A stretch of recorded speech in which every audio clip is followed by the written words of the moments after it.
Talk Radio, Freedom 106.5. So we'll be talking to the students and for, just encouraging other students as well who, you're at a where you don't know what you're going to be doing for the next year or so, coming out of primary school, secondary school, and trying to figure out what's the next step, what's the next, turn. And you want to make the right choices. So I've got a few people who've been able to navigate through those rough waters, and they'll be here to tell us all about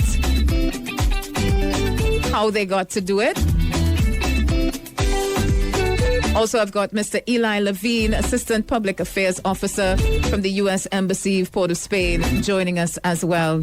So let's get straight into it. So I've got the two students, Miss Dominique Henry and Reginald Mohammed, on live. So I'd like to welcome you to the studios of Freedom 106.5 FM, via Zoom, of course. First of all, I want to talk to the students. How are you guys feeling? How did you all feel when you got the news? Let's talk to Reginald first. Hi, good morning, everyone. Good morning. When I first got the news, I was just really excited. I worked hard to make sure to put my application together, and it was just a joy to be able to take part this year. And what was your area of study?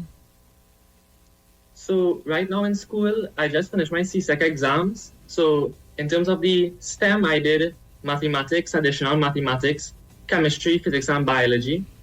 So those were my science subjects. I also did geography, information technology, and some business subjects and Spanish. Mm-hmm. But my favorite, I would say, is definitely the maths and physics. What profession would you like to get into?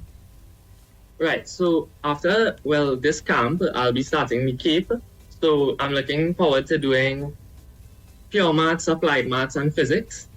And after that, I would like to go into the field of nanotechnology. I think that's really interesting. It's something new, and it's been around for a while, but it has, every single day, there's more and more discoveries being made and more applications for what you could use it to do. Mm-hmm.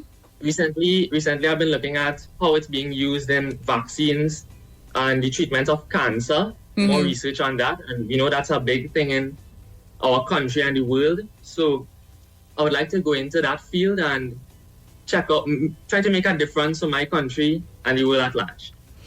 And, I guess, as you say, it's a field that is ever-changing and new developments every single day. So it will basically keep the neurons firing, yes?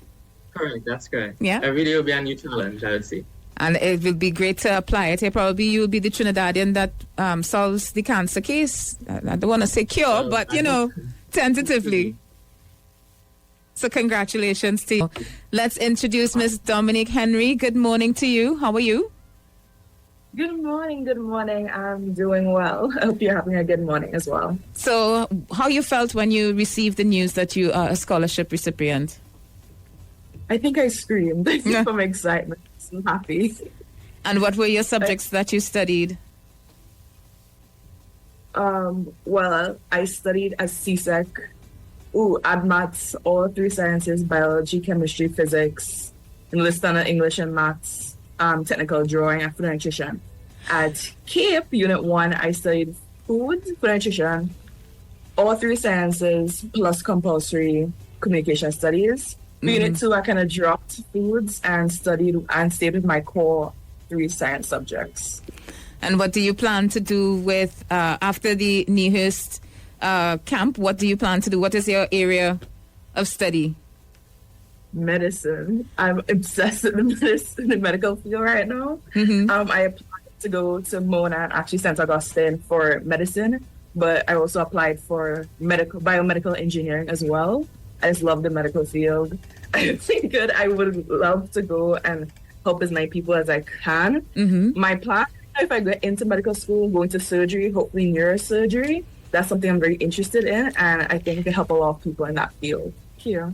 And I'd like to bring in Ms. Sarjusingh. Good morning to you, Ms. Sarjusingh. How are you? Good morning, I'm fine. So tell me about the role that NIHERST is playing in changing these two young lives. Okay, well, NIHERST actually facilitates this program, and it is in collaboration with the U.S. Embassy.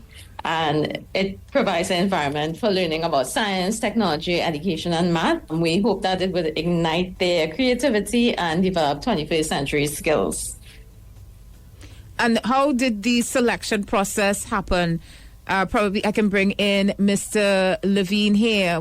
How did you partner with NIHERST, and what was the selection process like? Yeah, it's a pleasure to be with you this morning.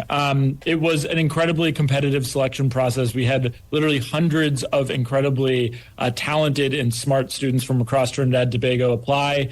The U.S. Embassy, in collaboration with NIHERST, conducted interviews and settled on Reginald and Dominique, are two incredible students who were so thrilled to sponsor for this summer camp. The State Department's work is often really focused on empowering emerging voices, particularly in a place like Trinidad and Tobago, where that's so needed. And so seeing these two students who have, as you remarked, interests and areas of focus that are beyond even something that I can understand is really, really incredible to witness. And in this field, which is STEM field, can you tell us a little bit about the vision and development in this area that may or may not be, let's say, forefront news? Any updates on that? In terms of the programs that are offered through the National Youth Science Camp, basically, the most exciting thing about it is the way that the students get to explore myriad areas within science. So as you heard Reginald and Dominique mention, they have these areas that they're interested in, maybe in applied math or medicine. But what's really great is they get to delve into, lesser known parts about or things that they may not have focused on in other areas of science. Maybe that's astronomy, maybe that's chemistry, and are in West Virginia in the United States for those 3 weeks, living and spending time with kids from both the United States and across the world, really being in this immersive science environment. So I hope that when they get back at the end of the summer, they'll have some news for us on the cutting edge science that maybe we haven't heard about quite yet.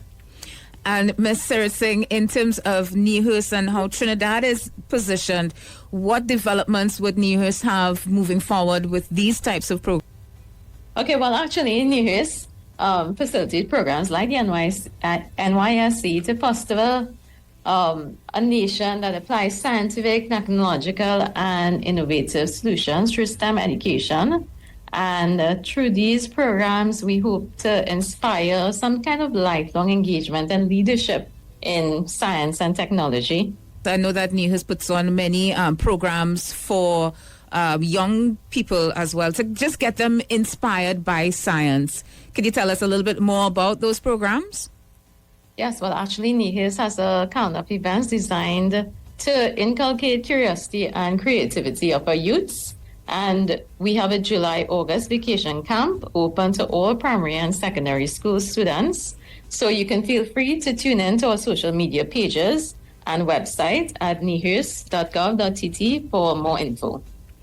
And to our students, what would be the iconic statement that you'd give to the students who are listening right now? How did you go through this process, and what was it like for you? Tell me, Mr. Mohammed, what would you give? What kind of advice would you give to anyone young ones who are listening? Sure. So I would say the main thing is to just follow your passion. And Miss Henry, being the female, and they tend to say that science and females don't go together. What would you have? What advice would you have for any young lady listening right now that would like to get into STEM research? Honestly, just put your best foot forward. Don't get discouraged because you might be the only woman around you applying for a course or for whatever opportunity. Do your best, because you never know what you apply will be the thing for you. Even if you don't know, apply. Even if you think to yourself, oh, I may not be the best person for this, because you're a little insecure. You may not see many other women of your complexion or just women in general in the field. Don't psych yourself out. because you might be the first and you might inspire other women to go do the same thing as you. Well, I think that you're inspiring many young women who are listening right now. So once again to you, Miss Henry and Mr. Mohammed, congratulations. And thank you to the representative at NIHERST, Miss Sarjusingh, for taking the time out. And our rep from the U.S. Embassy, Mr. Levine, thank you so much for taking the time to come and tell us about this. And any last words of encouragement from NIHERST or the U.S. Embassy encouraging our young people to continue their studies? I will just add that, this summer camp run by the National Youth Science Foundation has the possibility to really change the trajectory of your career. And so I hope that the students really take it all in. And the State Department is absolutely thrilled to be sponsoring you as you embark on this journey. Thank you so much, Mr. Levine. And Ms. Sarjusingh, any last words? Encourage students to apply for the next cycle of the National Youth Science Camp next year. And I wish all our current students all the best. Thank you. Thank you so much for joining us here on Freedom 106.5 FM, and good luck. And that brings us to the end of that interview with NIHERST and the scholarship winners. They are on their way for a summer camp